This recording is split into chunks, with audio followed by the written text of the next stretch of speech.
Hi there, and welcome to my Itty Bitty Chapel.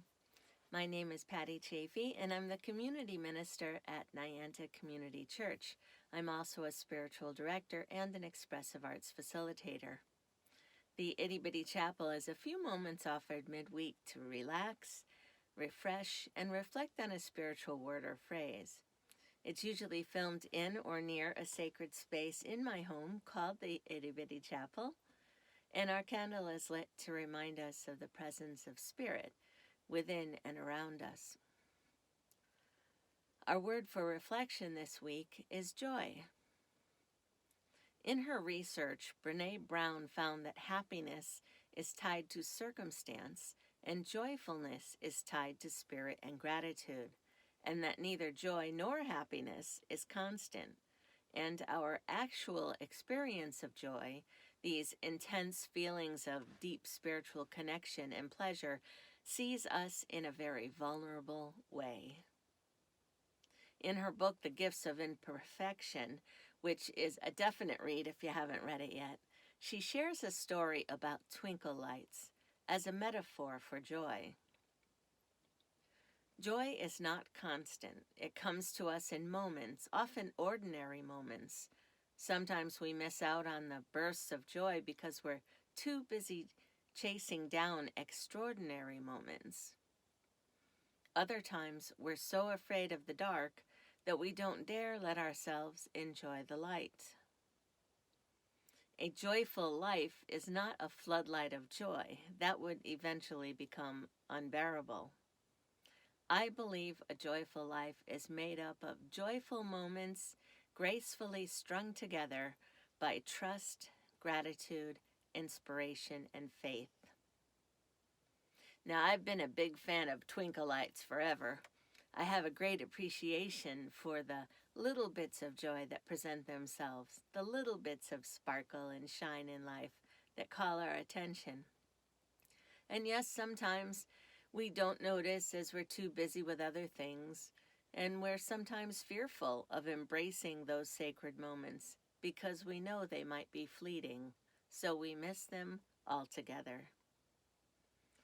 I enjoy twinkle lights year-round, but the holiday season we're in right now, it brings attention to them, as well as the invitation to gratitude, joy, community, and faith, doesn't it?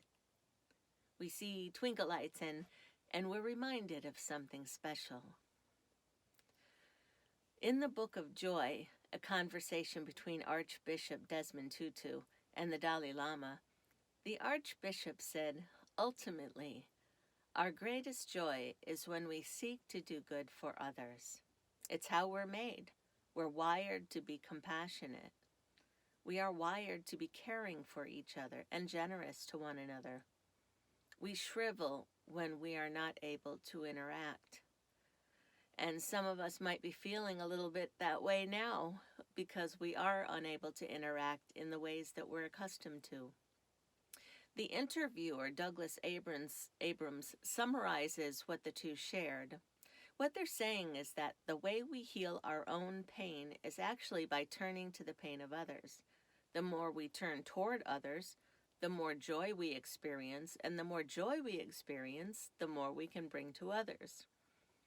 The goal is not to just create joy for ourselves, but to be a reservoir of joy, an oasis of peace to those around you. Joy is in fact quite contagious, so being more joyful is not just about having more fun. We're talking about a more empathetic, more empowered, even more spiritual state of mind that is more engaged with the world.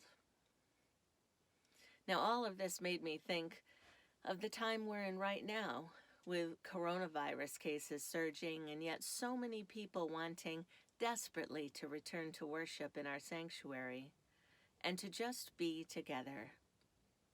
I saw on the news the masses of people filling airports over the Thanksgiving holiday, aching to be with loved ones at any cost. Part of this, I think, is the innate desire and need to interact, as the Archbishop said. I know this is a difficult time, and if there is any way we can support you or make this time easier, I hope you'll let us know. I think, too, that oftentimes people think of a state of joy as frivolous, a foolish luxury in a time when we shouldn't, shouldn't need joy. But maybe we need it now more than ever. If it's contagious, sign me up. I'll take some of that. I recently had the opportunity to go kite flying on an expansive beach in Rhode Island. Hardly a soul in sight, I assure you. Not really something you think about this time of year, but it gave me great joy to just immerse myself in the unlikely experience on a chilly November morn. It's kind of ironic, but there is something very freeing about being tethered to a colorful object dancing and diving in the air so high up. I didn't want to leave. I could have stayed there for hours, wanting to hold on to that feeling in the same way I was holding on to that kite string. And if there was any way to attach a string of twinkle lights, I'd have done that too. Thank you for sharing this video with your friends or family. I keep you in my prayers every day. And until next time, may God fill your hearts with joy and bless you in every way you need. God bless you and namaste.